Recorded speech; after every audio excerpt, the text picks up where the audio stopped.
அக்கா butterfly bouquet பண்ணுங்க அக்கா வித் லைட் இன்சைட் ப்ளீஸ் அக்கா.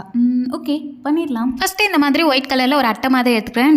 ட்ரெஸ் பாக்ஸ்லலாம் இருக்கும்ல அந்த மாதிரி ஒரு அட்டை. நெக்ஸ்ட்டு வாட்டர் ஸ்ப்ரே பண்ணிவிட்டு வாட்டர் கலர் பெயிண்ட் பண்ணிக்கிட்டேன். நெக்ஸ்ட்டு நமக்கு வந்து பட்டர்ஃப்ளை தேவை. ஸோ எத்தனை பட்டர்ஃப்ளை தேவையோ அத்தனை பட்டர்ஃப்ளை நம்ம வரைஞ்சிட்டு இதுக்கு மேலே செல்லோ டேப் போட்டு அப்படியே தனித்தனியாக பட்டர்ஃப்ளையை கட் பண்ணி எடுத்துக்கலாம். நெக்ஸ்ட் வந்துட்டு ஒரு கம்பி தேவைப்படும் வயரு, அதை வந்துட்டு தனித்தனியாக கட் பண்ணி வச்சுக்கலாம். ஸோ மேலே வந்துட்டு இந்த மாதிரி வளைச்சி விட்டுட்டு அதுக்கு மேலே க்ளூ அப்ளை பண்ணி நம்ம ரெடி பண்ணி வச்சிருந்த பட்டர்ஃப்ளையை ஒட்டிக்கலாம். இதே மாதிரி எல்லா கம்பிலையும் ஒவ்வொரு பட்டர்ஃப்ளையாக ஒட்டி எடுத்துக்கலாம். நெக்ஸ்ட் வேஸ்டான டிரான்ஸ்பரண்ட் கவர் இருக்கும்ல அதை குட்டி குட்டியாக ஸ்கொயர் ஷேப்பில் கட் பண்ணி சென்டரில் ஹோல்ஸ் போட்டு இந்த கம்பியை அப்படியே மாட்டி விட்டுக்கலாம். இதே மாதிரி நிறைய ரெடி பண்ணி வச்சாச்சு. நெக்ஸ்ட் வந்துட்டு ஃபைனலாக எல்இடி ஸ்ட்ரிங் லைட் எடுத்து இந்த மாதிரி ஒவ்வொன்றா சுற்றி விட்டுக்கலாம்.